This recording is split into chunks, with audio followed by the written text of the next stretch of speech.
മയിലോട്ടുമുഴി സ്വദേശി ടി ചന്ദ്രശേഖരൻ നായരുടെ ഈ കാണുന്ന കൃഷിയിടത്തിലാണ് ദാരുണമായ കൊലക്കേസ് നടന്നത്. 90 ദിവസം മാത്രം പ്രായമുള്ള 15 പേരെ 3 പ്രതികൾ ചേർന്ന് വെട്ടി വീഴ്ത്തി. പറഞ്ഞു വരുന്നത് കൊലപാതക കേസിനെ കുറിച്ചൊന്നുമല്ല, ഒരു കൊലമോഷണത്തെക്കുറിച്ചാണ്. പക്ഷെ പല പ്രത്യേകതകളുണ്ട്, പല സംശയങ്ങളുണ്ട് ഈ കേസിന്. ഈ സ്ഥലമുടമയുടെ മാസങ്ങൾ നീണ്ട അധ്വാനമാണ് പ്രതികൾ ഒറ്റ നിമിഷം കൊണ്ട് ഇല്ലാതാക്കിയത്. റിട്ടയർഡ് പോലീസ് ഉദ്യോഗസ്ഥനായ ചന്ദ്രശേഖരന്റെ പറമ്പിൽ നിന്നാണ് ഈ കുലകൾ മോഷണം പോയത്. എന്താ ഉണ്ടായത്? എങ്ങനെ തിരിച്ചറിഞ്ഞത്? ഞാൻ രാവിലെ 13-ാം തീയതി രാവിലെ വെളുപ്പിനെ ഞാനിവിടെ നോക്കുമ്പോൾ 5 കൊലകൾ, നല്ല വിളഞ്ഞ് നല്ല വലിപ്പമുള്ള 5 കൊലകൾ മോഷണം പോയതായിട്ട് നമുക്ക് കാണാൻ സാധിച്ചു. കാരണം നമ്മൾ മുറിക്കുന്നതും മറ്റുള്ള ഒരാൾ മോഷണത്തിന് വേണ്ടി വെട്ടുന്നതും 2 തരത്തിലാണ് വെട്ടുന്നത് വാഴ. 19-ാം തീയതി വീണ്ടും അടുത്ത ഒരു സ്റ്റെപ്പ്. അത് എനിക്ക് തോന്നുന്നത് രാത്രി ഒരുപാട് ഇരുട്ടിയല്ല മുറിക്കാൻ സാധിക്കും. കാരണം ഞാൻ വെളുപ്പിനെ ഇവിടെ വന്ന് നോക്കുമ്പം കറ ഏകദേശം ഒലിക്കുന്ന ഒരു പരുവമേ ഉള്ളൂ. അന്നേരമാണ് 10 കൊല മോഷണം പോയത്. അങ്ങനെ മൊത്തം 15 കൊല മോഷണം പോയിട്ടുണ്ട്. 23-ാം തീയതി ഉച്ചയ്ക്ക് 2:30 മണി വരെ ഞാൻ ഈ പറമ്പിൽ തന്നെ ഉണ്ടായിരുന്നു.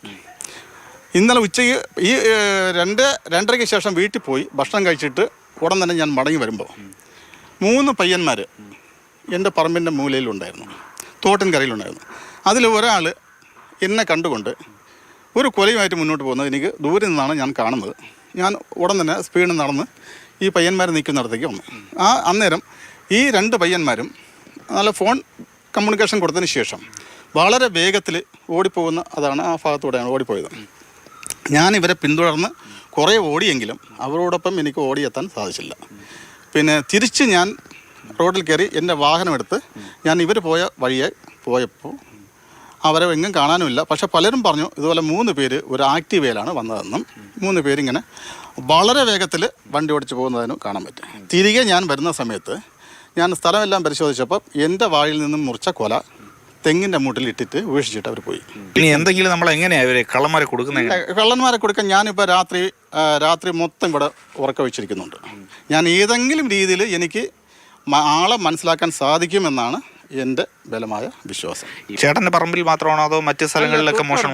ജയകൃഷ്ണൻ എന്ന് പറയുന്ന ഒരാളുടെ വക, അയാളിനെ ഒരു 10-12ഓളം കൊല മോഷണം പോയി. ചേട്ടനുമായിട്ടുള്ള എന്തെങ്കിലും മുൻവൈരാഗ്യമാണോ അതോ എന്തായിരിക്കും ഈ പ്രതികളുടെ ഒരു മോട്ടീവ് എന്നാണ് കരുതുന്നത്? ഈ പ്രദേശത്ത് ഞാൻ അങ്ങനെ ആർക്കും എനിക്ക് ശത്രുക്കളില്ല. കാരണം ഞാൻ ഒരു സാമൂഹിക പ്രവർത്തകനാണ്. വൈരാഗ്യങ്ങളുള്ള ആരും തന്നെ എനിക്കില്ല.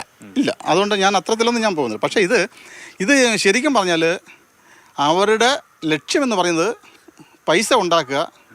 അത് ആരുടെ വകയായാലും അവർക്ക് പ്രശ്നമല്ല. അതിനെ കൊണ്ട് കിട്ടുന്ന വിലയ്ക്ക് അടുത്ത കടയിൽ കൊടുക്കുക. അവരാ പൈസ കൊണ്ട് അവർ ലഹരി പദാർത്ഥങ്ങളോ മദ്യപാനങ്ങളോ അതിനു വേണ്ടി വിനിയോഗിക്കാൻ എടുക്കുന്നതാണെന്നാണ് എൻ്റെ ഇപ്പോഴത്തെ ബലമായ സംശയം.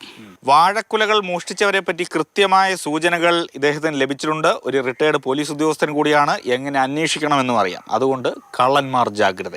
MR അനൂപിനൊപ്പം AK Stephin, Mathrubhumi news, Thiruvananthapuram.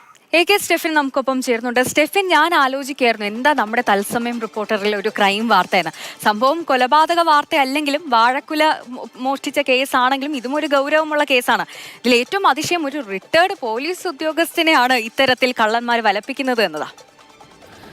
ഈ തീക്കട്ടയിൽ ഉറുമ്പരിക്കുക എന്നൊക്കെ പറയും, അതുപോലെയാണ് ഈ അവസ്ഥ. ഇദ്ദേഹത്തിൻ്റെ ഒരു അവസ്ഥ. ഇദ്ദേഹത്തിനെ വിളിച്ചു സംസാരിച്ചപ്പോൾ അദ്ദേഹത്തിന് കൃഷിയോടുള്ള താല്പര്യമാണ്. ഇങ്ങനെ ഒരു വാർത്ത വ്യത്യസ്തമായി എങ്ങനെ ചെയ്യാം, കൂടുതൽ ഒരു ശ്രദ്ധ കിട്ടുന്ന രീതിയിൽ ചെയ്യാമെന്ന് കരുതിയിട്ടാണ് ആ ഒരു സസ്പെൻസ് ഇട്ടുകൊണ്ട് ആ വാർത്ത ചെയ്തതെന്ന് ആദ്യം ഓർമ്മിപ്പിക്കുന്നു. അതോടൊപ്പം ഈ ഇദ്ദേഹത്തെ സംബന്ധിച്ച് പറയുകയാണെങ്കിൽ റിട്ടയർഡ് പോലീസ് ഉദ്യോഗസ്ഥനാണ്. പോലീസ് ഉദ്യോഗസ്ഥനായിരുന്ന ഇദ്ദേഹത്തിൻ്റെ സർവീസ് കാലയളവിലും ഇദ്ദേഹം കൃഷി ഒരുപാട് ഇഷ്ടപ്പെട്ടിരുന്നു. ഇപ്പോൾ 7-8 വർഷമായി ഇപ്പോൾ ഈ കൃഷി ഇങ്ങനെ തുടർന്ന് വരികയാണ്.